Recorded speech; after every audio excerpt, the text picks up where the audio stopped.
Good morning. कल मैंने आपको लेटर मेथड जो ब्रांच का है वो समझाया था, और उस लेटर मेथड में एक अकाउंट भी बनाते हैं ब्रांच का, तो किस तरह से बनाना है वो बताया था।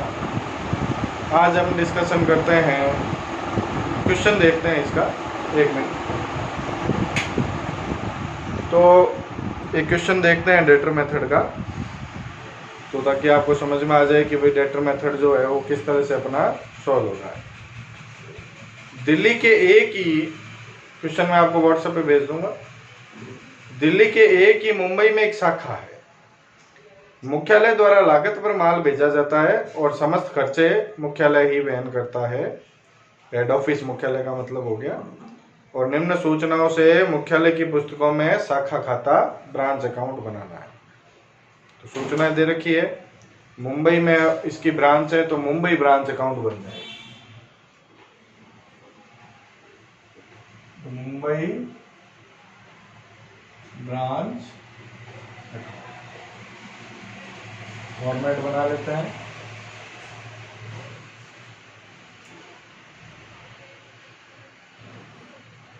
जैसा मैंने कल आपको बताया था उसी हिसाब से अकाउंटिंग करेंगे हम। सबसे पहले ओपनिंग स्टॉक दिया है, तो ओपनिंग स्टॉक के लिए क्या लिखेंगे? टू ब्रांच स्टॉक कितने रुपए का है? 9200, 9200। क्लोजिंग स्टॉक है तो क्लोजिंग स्टॉक लिख देते हैं बाई ब्रांच स्टॉक, कितने रुपए का है? 11,000, 11,000।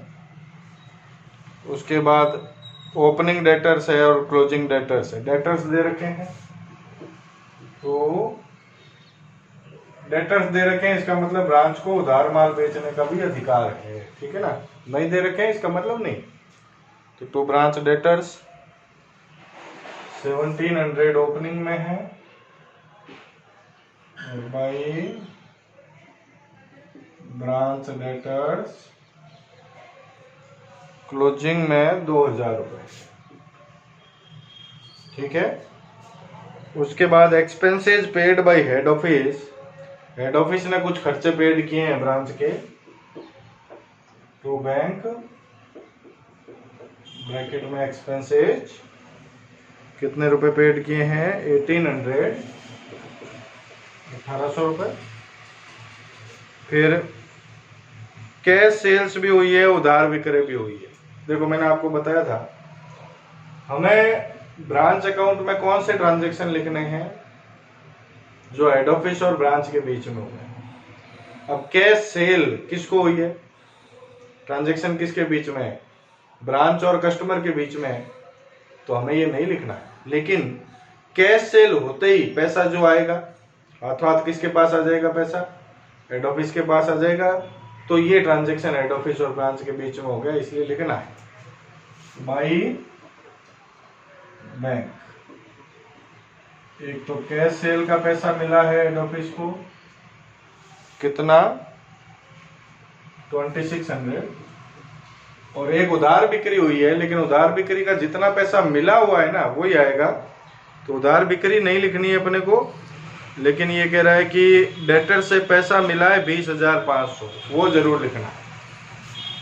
रिसिप्ट फ्रॉम डेटर 20,500, दोनों मिला के हो गए 23,100।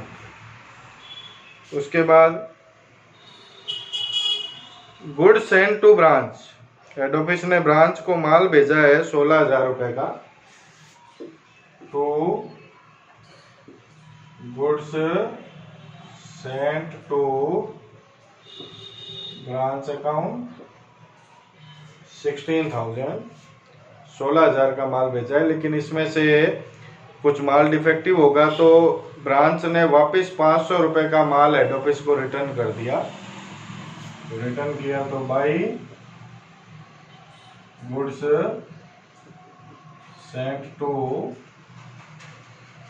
ब्रांच अकाउंट, ब्रैकेट में लिख लेते हैं रिटर्न कितने रुपए का?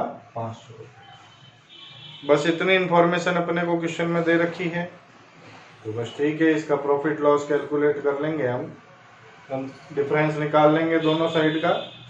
तो दोनों साइड का जो डिफरेंस है वो 7,900 आ रहा है, 7,900 का प्रॉफिट आ रहा है। तो to P and L account, ये पी एंड एल अकाउंट किसका होगा? हेड ऑफिस का होगा। ब्रांच का प्रॉफिट हेड ऑफिस के पी एंड एल में ट्रांसफर हो जाएगा। ये प्रॉफिट की अमाउंट 7,900 आ जाएगी। क्लियर है? तो बड़ा इजी सा काम है, इसमें कोई विशेष बात है, ठीक है ना। एक और क्वेश्चन लेते हैं।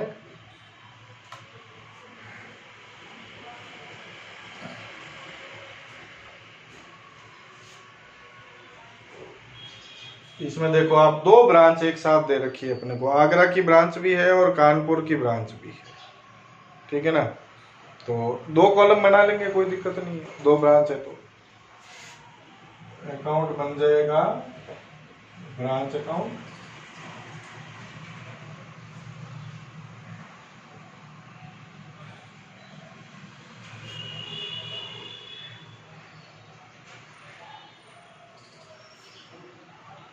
एक आगरा की ब्रांच है, एक कानपुर की ब्रांच है। आगरा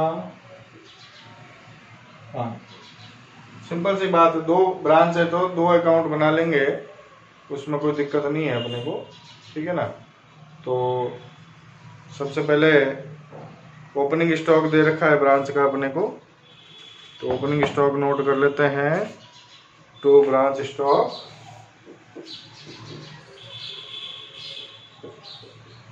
कितना है? 4,500 इसका है, 2,500 इसका है। फिर पेटी कैश का ओपनिंग बैलेंस है, तो वो भी लिख लेंगे। ओपनिंग बैलेंस है, सारे लिख लेते हैं, पता है आपको। To branch petty cash, petty cash का ओपनिंग बैलेंस है 40 रुपए और 20 रुपए। फिर good supply to branch, branch को माल भेजा है, तो गुड्स सेंट टू ब्रांच, कितने रुपए का माल भेजा है? 64,000 इसका है और 20,000 इसका है। फिर cash received from branch, branch से पैसे आए हैं बाय बैंक, रिसीव्ड कितना पैसा आया है? 71,000 और 27,000। उसके बाद फ्रेट एंड कैरियज, खर्चों का भुगतान कर रहा है, तो बैंक नाम दे रखा है खर्चे का, तो नाम भी लिख लेंगे बोले, फ्रेट एंड कैरियज। कितने रुपए है? 400 और 250। फिर सैलरी का पेमेंट भी किया है 600 और 400 रुपए, तो ये भी टू बैंक सैलरी 600 और 400। कमीशन का पेमेंट किया है तो टू बैंक कमीशन 300 और 200। रेंट का पेमेंट किया है तो टू बैंक रेंट 100 रुपये और 100 रुपये। और पेटी कैश के लिए पैसा भेजा है तो टू बैंक रेमिटेंस और पेटी कैश। पेटी कैश के लिए कितने पैसे भेजे हैं? पेटी कैश के लिए भेजे हैं 200 रुपये और 50 रुपये, ठीक है। फिर एक लास्ट में दिया है क्लोजिंग स्टॉक, तो बाई ब्रांच स्टॉक 3,400 और 2,100। और पेटी कैश का भी क्लोजिंग बैलेंस दिया है, तो by branch petty cash, petty cash का क्लोजिंग बैलेंस है 30 रुपये और 10 रुपये। बस इतनी इंफॉर्मेशन ही दे रखी है अपने को, तो अब ये कह रहा है अपने को भाई प्रॉफिट निकाल लो, तो दोनों ब्रांच का प्रॉफिट निकाल लेते हैं। टू पी एंड एल भी लिख सकते हैं, to general P and L भी लिख सकते हैं, क्योंकि हेड ऑफिस का है पी एंड एल अकाउंट। तो डिफरेंस निकालेंगे दोनों साइड का, इधर का 4290, इधर का 5590, ये प्रॉफिट आ गया। ठीक है ना। अब ये साथ में कह रहा है कि general P and L account भी बना लो, तो उसमें कोई दिक्कत नहीं है। देखो general P and L account by branch, Agra branch से कितना प्रॉफिट हुआ 4290, और कानपुर ब्रांच से कितना प्रॉफिट हुआ 5590।